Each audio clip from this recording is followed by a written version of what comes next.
Venho conversando desde meados da semana passada com diversas entidades do setor empresarial. São claramente pessoas que não são petistas, que provavelmente não votaram em Lula em 2022. E eu não escuto de absolutamente nenhuma delas qualquer tipo de preocupação ou desejo com preocupação relacionada ao tema da anistia, desejo de que a anistia, que é o grande tema para a família Bolsonaro, de uma espécie de resgate anunciado da família Bolsonaro para esse sequestro, ou seja, a economia foi sequestrada, pede-se um resgate no valor da anistia.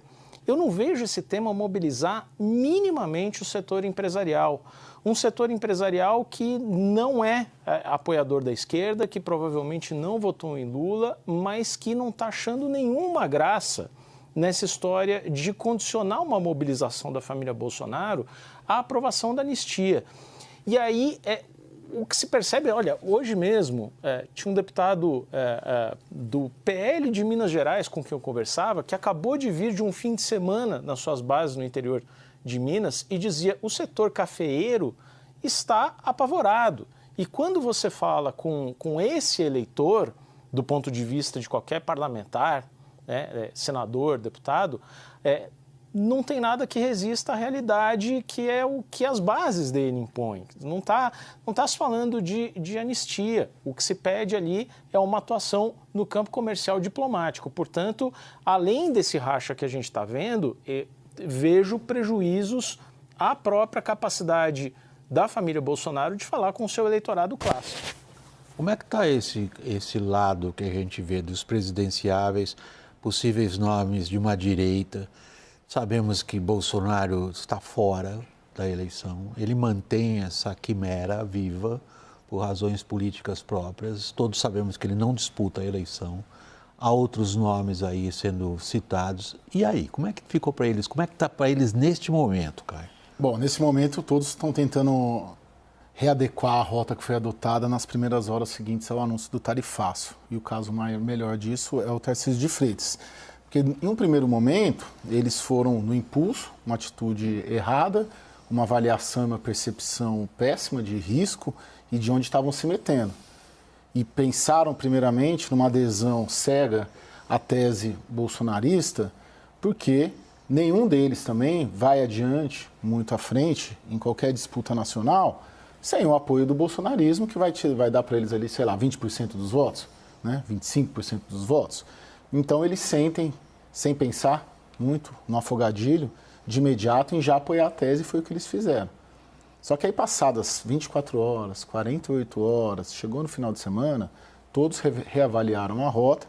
Eu tenho acompanhado bastante aqui o Palácio dos Bandeirantes, o Tarcísio de Freitas. Quem está gerindo a crise do Tarcísio diz que ele errou feio, sabe que errou. É o pior momento dele, é a maior crise do governo Tarcísio. Vai levar um tempo para ele se retomar, né, se reorganizar.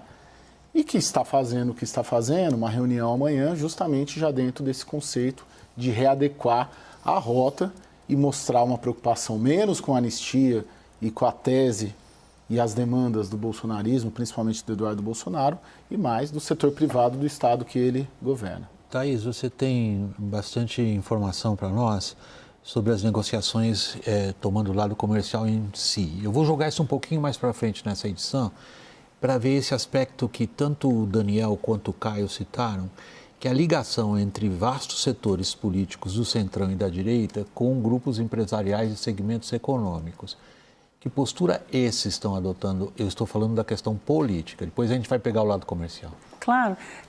William, tem uma cautela enorme e um descolamento que eu não tinha visto até então, né? Especialmente do Tarcísio. Não é um descolamento que eu sinto que é eterno, né? Nós estamos em relação ao... Descolamento político, de dizer, não, eu não tenho nada a ver com isso, eu estou aqui para salvar meu negócio, salvar minha empresa, né? O Tarcísio sozinho não vai resolver, sem o Itamaraty, sem o Ministério das Relações Exteriores, sem conversar com o Geraldo Alckmin, que é um negociador institucional do governo também não se resolve. Então, assim, é claro que quando um governador de estado, do estado como de São Paulo, convoca uma reunião, como fizeram para amanhã, muitos vão se desdobrar para participar. Então, porque é uma coisa institucional. Mas o que todos me dizem é que é o seguinte, olha, não é hora de entrar nesse debate, todos admitem que os Bolsonaros erraram muito, que o Tarcísio foi de afogadilho, demonstrando inclusive inexperiência política, né, de fazer essa adesão tão rápida. Alguns fizeram até comparação com João Dória, que virou político e também em momentos como a política era decisiva, teria se equivocado. Então, há essa avaliação do erro, mas ninguém está se debruçando para ajudar o Tarcísio ou para entender que ele é um interlocutor que cabe nesse debate. Leonardo, diante do que parece ser, não sei se você concorda com a parte declaratória da minha questão, mas do que parece ser uma evidente incapacidade de articulação, organização e estratégia de uma direita que domina a maior parte do eleitorado brasileiro, Lula está em que posição? Olha, eu acredito o seguinte, o presidente Lula, as condições de elegibilidade dele vão ser definidas pelas condições econômicas e de conforto que tiverem em 2026. Então, eu não consigo ver o grande otimismo do PT, né, essa grande alegria toda, porque existe uma crise gigante no colo, né, que vai afetar a economia e diz assim, a gente não vai morrer por causa disso, mas alguns lugares vão, né? Sei lá, o setor de fruticultura lá do Vale de São Francisco. Então, é uma crise muito grave, muito séria, que vai afetar a economia, e quem vai responder por isso é o presidente Lula, não é o ex-presidente Bolsonaro, né? Ele vai ser cancelado agora, né? E o presidente Lula tem aí um problema gigante para resolver, e que está tentando resolver conciliando objetivos domésticos com objetivos internacionais, a ponto de colocar o ministro da Comunicação, Sidônio, no Comitê de Gestão de Crise dos Estados Unidos. O Sidônio está lá, o ministro da Agricultura não está. Agora, voltando para a direita, eu acho o seguinte, que essa briga da extrema-direita com a direita, ela já estava se anunciando, né? E, de certa maneira, ela já estava até acontecendo nos bastidores. E me parece que esse episódio vai acelerar esse processo, né? E por mais que o Bolsonaro tenha seus 20%, você não pode condicionar, né, a sua atuação política, especialmente quando essa situação ameaça tanto assim o seu Estado, né? Você não pode vacilar. Se você vacilou lá atrás, você tem que correr rapidamente para corrigir isso. Mas me parece que vai criar, sim, um ponto de ruptura e um ponto de cisão da direita com a extrema-direita. Não sei se essa direita vai caminhar para o Lula, porque, como eu disse, os desafios para ele são muito, muito grandes. Pessoal, a gente continua a conversa daqui a um instante. Nós vamos para o intervalo e daqui a pouco o governo de São Paulo e o Planalto disputam como organizar a conversa do setor produtivo para negociar o tarifaço de Trump. Até já.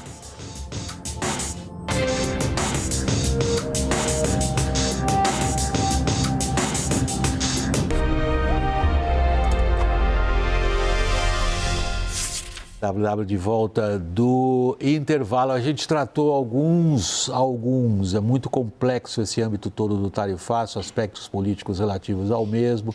Nós vamos agora nos dedicar às questões de negociação. O Palácio das Tarifas, obviamente. O Palácio do Planalto e o governo de São Paulo entraram numa espécie de rivalidade. Quem chefia qual negociação em relação ao tarifaço de Donald Trump? Essas conversas procuram caminhos, eu diria procuram aquilo que não existe nisso aí tudo, que é a racionalidade, como forma de reduzir impactos das tarifas, sobretudo nos produtos brasileiros. Os americanos também estão perdendo. Reportagem de Thaisa Medeiros. Nas conversas com Tarcísio de Freitas devem participar o encarregado de negócios da Embaixada dos Estados Unidos em Brasília, Gabriel Escobar, e 15 empresários paulistas. O encontro foi articulado pelo ex-presidente da Fiesp, Paulo Scaff. O governador de São Paulo quer mostrar ações práticas sobre as taxas, depois de se ver diretamente envolvido no episódio. Já o governo federal criou nesta segunda-feira o Comitê Interministerial de Negociação, que será presidido pelo vice-presidente e ministro do Comércio e Indústria, Geraldo Alckmin. O comitê conta com Rui Costa, da Casa Civil, Mauro Vieira, do Itamaraty e Fernando Haddad, da Fazenda, mas devem contar com o apoio de outros ministros, como Gleisi Hoffmann, das Relações Institucionais, e Sidônio Palmeira, da Secretaria de Comunicação da Presidência. Eles irão negociar com representantes da indústria e do agro, especialmente os setores do aço, celulose, café e aviação.